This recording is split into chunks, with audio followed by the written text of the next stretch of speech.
Ngayon, tindera pa rin naman po ako. Yes! Yes! Yan. Wait, DXN? Kaya po ako nag-DXN dahil sa upline ko na parang na-recruit na lang po kasi ako sa Facebook. Wow! So wala man dito yung upline ko, siya pa rin yung dahilan kung ba't nandito ako sa DXN. Yes. At natulungan din po yung aking talagang problema ko po is yung glide bladder ko po kasi sobrang laki na 7 cm. So kailangan talaga po yun operahin. Buti sa awa ng Diyos, may isang tao na akala ko foreigner kasi makinis yung ulo. Albulog pala.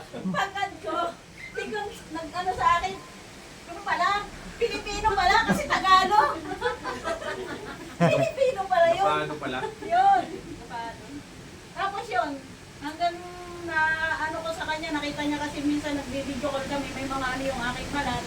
Niyaya niya ako, sabi niya, kung pwede daw akong sumama. May ano daw, may birthdayhan daw na pupuntahan sa Karuhatan, sa SM, sabi niya. Sabi ko, sige, sumama ako. Yung pala dito ako dadalhin sa DXN. Hindi ko alam, DXN pala yun. Pwede pala yun. Pwede yun. Oo, pwede yun. Naano ko ito na isa na ako. Sabi ko, SM. Ay, lampas na kami sa SM. Dito kami bumaba. Sabi ko, boss, kala ko SM tayo. Hindi, punta muna tayo na sa taas. Maya-maya, balik tayo doon. Pero sabi niya sa akin. Tapos, ano ko na si Boss Celso. Pinakausap niya sa akin. So nawala na sa isip ko yung mag-ESM kami.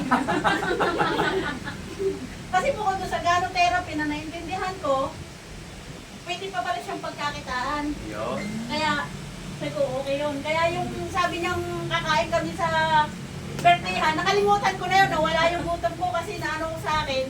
Kasi di ba, negosyante tayo, gusto natin kikita. Yung ano, ang pumasok sa isip ko, gagaling na yung sakit ko, basta magtiwala ka lang sa product, siyempre sa Panginoon. Yes. So, gagaling na yung sakit ko, magkakapera pa ako. Yun agad ang pumasok sa isip ko. Nung kinabukasan, bumalik talaga ako dito, nagulat sila sa akin. Kasi nag-stackis ako, nag-member ako ng linggo, kinabukasan, nag-stackis ako ng 90,000. Para sa akin lang yun, walang bumibenta. Yes. Sabi, no? Kasi nga gusto kong bumalik agad ako eh. Personal use. Yun. Tapos hanggang yung parents ko, tumataas yung sugar, pinagamit ko din sila ng product. So ngayon, maintain nila talaga black coffee. Pag nawalan sila ng black coffee, hindi na nila ako titigilan ng kachat. Nandun yun, pinadala ko na nga lang kay Boss Ronilo kasi lagi kami sa schedule eh. Yes. So hindi ako makaluwas, pinadala ko kay Boss Ronilo. Tapos yun, 1 week experience. Ayun, yung rejection, hindi naman talaga nawawala. Kahit hindi tayo nagdi-DXN, nakakabit na sa ating buhay yung rejection. Magkaroon lang tayo ng konting problema, rejection na. Eh, yung pa kaya na nagtitinda tayo, tapos negative pa yung ating mga kasama. Sasabihin pa sa akin, tanga-tanga ko daw, pinagpalit ko sa bulaklak yung papi.